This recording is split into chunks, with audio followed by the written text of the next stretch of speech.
Okay, so welcome dito sa ating pangalawang part 2 ng ating video tutorial about introductions to router. So basically, dito may makikita kayong dalawang router, no? Yung dalawang likod na router na to, ito yung 2600 at ito namang isa na to, router na to is 1841 router.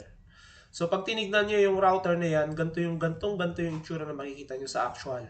Ngayon, i-identify natin itong mga part na to, no? Para malaman natin kung ano ba ang mga inilalagay dito. Itong part na to, no? Itong part na to, ang tawag dito is module slot. Module slot. Ang usual na nilalagay natin dito, yung mga network modules, tulad nito, no?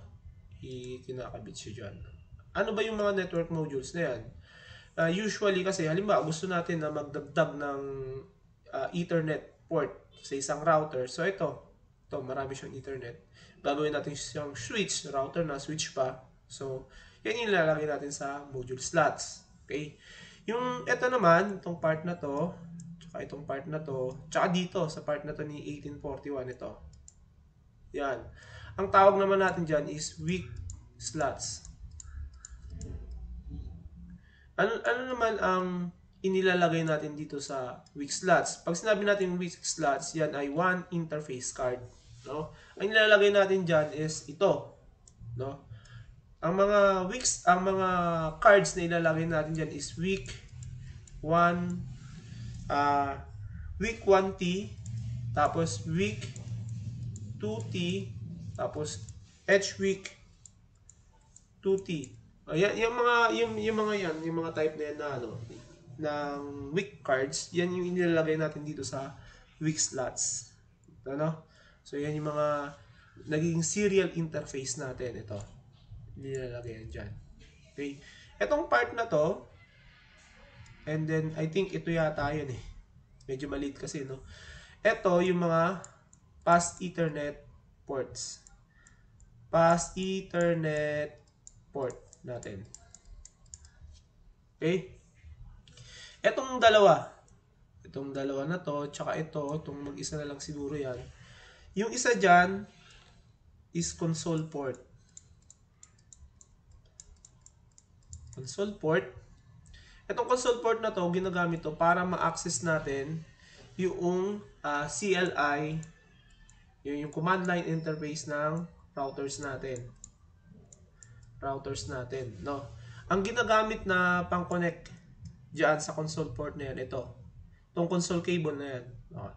So yung yung RG45 niya, yung dulo na itong cable na to, kumakabit yan diyan sa console port. At yung USB type niya na connection, kumakabit yan dito sa USB slot nung PC natin, no, or laptop natin sa likod. So meron tayong ibang klaseng tawag nito console cable. Ito yung serial na type, no? Pero same pa rin yung dulo, RG45 pa rin yan, kinakabit yan dyan pa rin. Tapos ito, para ma-convert natin, kung kapag may serial slot yung PC natin, pwede yan direct na dito. Ito yun, no? Yan, pwede siyang ikabit dyan direct na. Pero pag wala, pag puro USB, kailangan nyo ng converter ito. So ito ikakabit yan dito. Tapos ito yung kakabit na doon sa USB. Tapos yung dulo, yung pa rin yung kakabit doon. Okay? Yung kanina pala, kalimutan ko, yung fast Ethernet, ito yung kinakabitan usual ng switch natin. Yan, switch dito ikinakabit yung switch natin, or pwede rin naman na nakakonekto sa isa pang router, nakaparehas niya rin, no? Okay? So yun yung mga connection. Yung isa dito, itong port na to, ang tawag dyan is AUX or auxiliary port. Yung auxiliary port na yan kasi ginagamit yan, parang console port din yan. Yun nga lang ang difference nila, kasi itong auxiliary port is nakakabit yan sa isang dial-up modem. Dial-up modem. Bakit? Kasi may mga instance kasi na yung router natin is located sa malalayong lugar. Let's say for example, nasa Mindanao. Tapos yung magko-configure ng router na yun nandito sa Metro Manila, no? Instead na hindi mo ma-access yung console port niya, Diba? So, gagamit ka ng dial-up modem. Yung dial-up modem na yun nakakonect sa auxiliary port, no? And then, actually, hindi ko pa nakikita tong dial-up modem na ito eh. Yung mga sinauna pa yata yan eh. So, bayad doon, no, na nakakabit siya sa internet, bayad doon, ma-access mo yung auxiliary port, and then, magkakaroon ka ng access na rin doon sa CLI ng router natin na para ka na rin nagko-console. Okay? So yun yung tawag nito.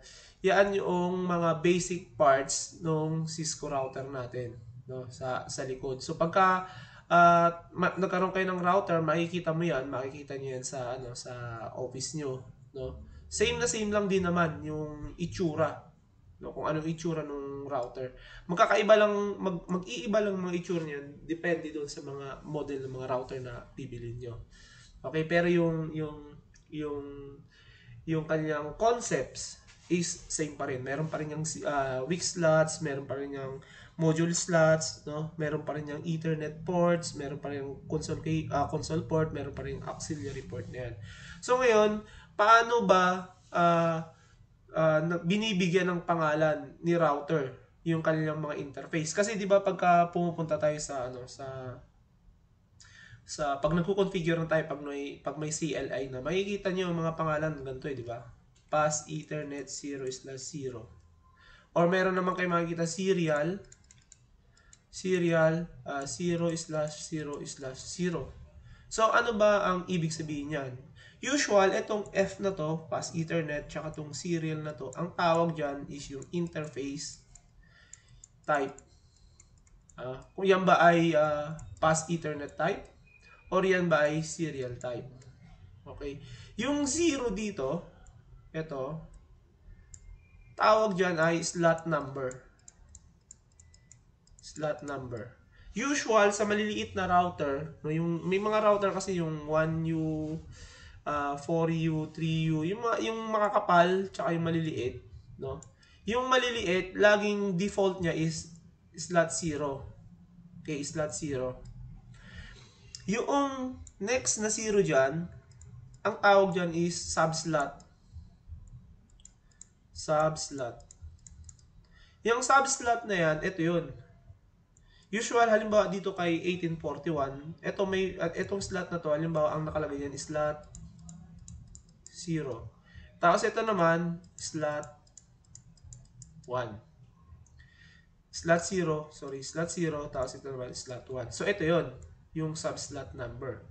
Ngayon yung itong isang 0 na to, ang tawag naman dyan is interface number. Ito, dumedepende to doon sa type ng interface card na ilalagay niyo dito sa weak slot. Let's say for example, halimbawa ito si weak 2T. Ito weak 2T to weak 2T.